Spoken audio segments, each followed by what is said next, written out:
Yes, people, what's going on, everyone? It's Mike back again, and Everton have lost 2-1 to Villa at Villa Park. A game that I think for 70 minutes was probably a waste of Everton's time. We just weren't really in the game.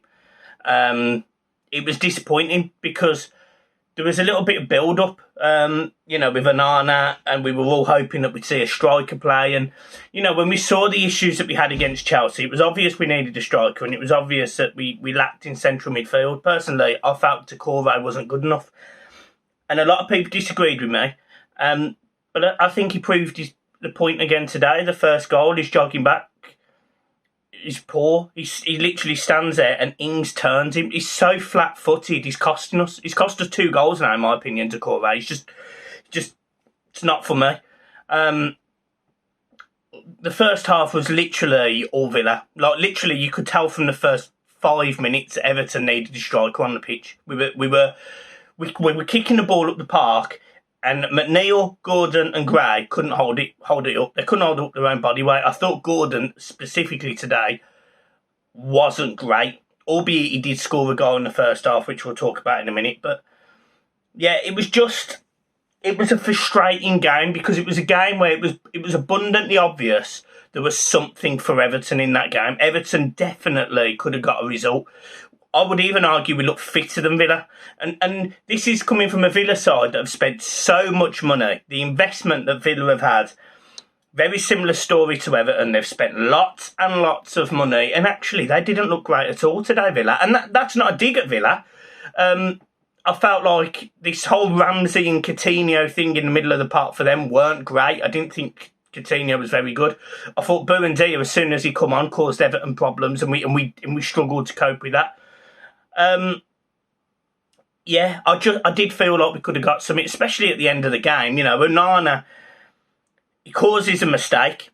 He causes the second goal, in my opinion, albeit there's still play to be made. There's still people that could have defended better, but nevertheless, he gives the ball away by doing a turn in the middle of the park that you probably get away with in Liga and with less intensity.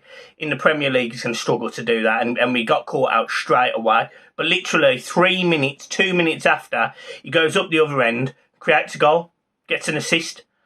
Luka Dean puts it in. So there was no negative to Onana because he sort of counteracted his mistake. He caused a mistake and he created a goal. So I'm cool with that. It counteracted itself. It's the rest of the team.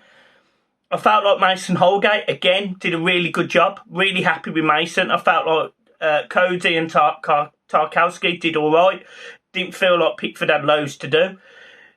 The fullbacks, they did get caught a little bit, but again, you've got to expect that against a Villa side that have got quality on both wings, Digne and Matty Cash. Whether it be a Leon Bailey or a Coutinho going left or a Jacob Ramsey, whoever, they've got very good players, Villa, and I actually think under a better manager, there'd be a better side because I think Gerrard's a myth. I think Gerrard's an absolute myth. I don't think he's getting away with it. I don't actually know how he's getting away with it, but he's a myth. So, I'm not disappointed. No, I am. I am disappointed. But it's 2 decent performances that, if it wasn't for stupid mistakes by Doucouré, I think we'd have got 2 points out of 2 games. And if you'd have offered that to me at the start of the season from at home to Chelsea and away at Villa, I would have took it. As it stands, we've got no points and we've got a must-win against Forest next week at Goodison. A game that Everton can win. There's no hiding around that. Everton can definitely beat Forest. But we definitely need a striker in the door and he needs to start. There is no point, as I said in my preview, bringing in players like Onana and putting them on the bench for 79 minutes. Play them.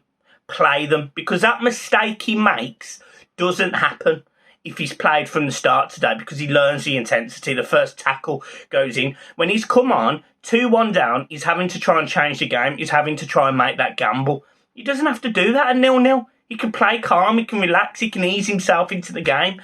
And that, again, is what has pissed me off because, again, we've waited to make these substitutions. And, again, it's not great. It's cost us.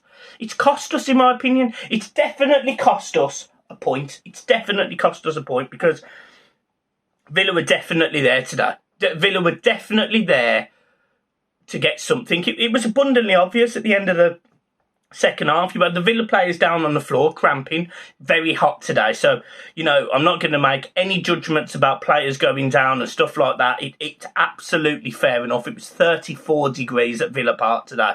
It was very, very, very hot. So, players going down with cramp and whatever, but they had more of it than Everton. So it makes you think that actually at the end of that game, maybe they were on the last legs. Maybe that was the time when we could have pushed on a little bit. And we did. Onana almost scored. He almost scored as well. If it weren't for a block from Callum Chambers, fantastic. Mings does exactly the same. Gordon has a shot at the end. Everton absolutely could have got a point, if not 3. Everton were definitely in that game, but you make the substitutions with 10 minutes to go. And this is a criticism of Lampard. It was too late in the game. Them substitutions needed to be made at 55 minutes. And I'm telling you, I think Onana looks a hell of a player. He looks a hell of a player. He looks combative. He looks quick. He's obviously strong. You know, he shrugs off 3 players, gets the ball across the byline, creates a goal because of a slip-up in the defence at Villa. You're talking about a player here who's very, very capable. And he should have started. He absolutely should have started. I said in my preview, and I'll say now, he should have started. And I know people will say, Mike, he only played 12 times last season. He's 20 years old. He's going to be fit enough. Get him in the team. If he only has the first half, fine. But get him in the team because I haven't been impressed with Decore for a long time now. And I'm not back teeth because there's been players that I've been more fed up about. But I am frustrated that yet again we've caused ourselves problems. Yes, Onana is at fault, in my opinion, for the second Villa goal, albeit the defence could have done better. He tried to change the game. You know, I was really happy with him.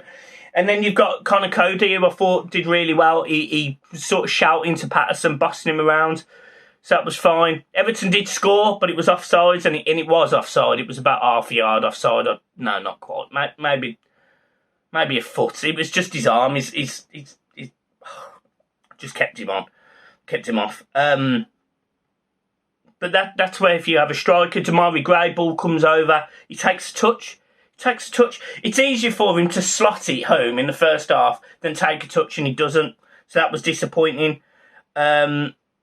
The corners today, especially the last 2, were pathetic. Went straight into Martinez's hands both times. I know he's a commanding goalkeeper, but play it short or play it long or play it a bit further out. Don't let the keeper get anywhere near it. We'd already shown we've got the players capable of striking a ball because, again, they had to make a really good block from, I think it was a Tarkowski effort. So there was plenty of positives for Everton today. There really was. We were fine. I didn't feel like, apart from the second goal, which was poor defending, I felt like we were fine.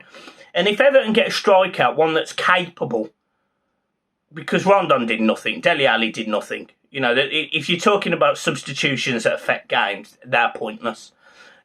Dele Alli only works when your back is against the wall and you need to take the emotion out of the situation, and Rondon doesn't work. Albeit, he needs to be starting if we haven't got one, because Gordon, McNeil and Gray didn't do it for me today.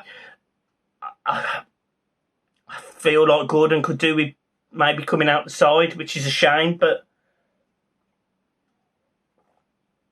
I've just tried to give my honest assessment, and we just need a striker. Like, we have to get a striker in by next weekend. It's that simple. So, yeah, look, I'm leaving it there. All in all, I'm disappointed, but I'm disappointed for the right reasons. There clearly is a team there that is capable of, 1, staying in the Premier League, and 2, being defensively solid and getting results. And today, unfortunately, we left it a little bit too late, in my opinion, to get one. And that's probably on Frank more than anyone. So, guys, look, I'm leaving it there. Keep smiling. Peace.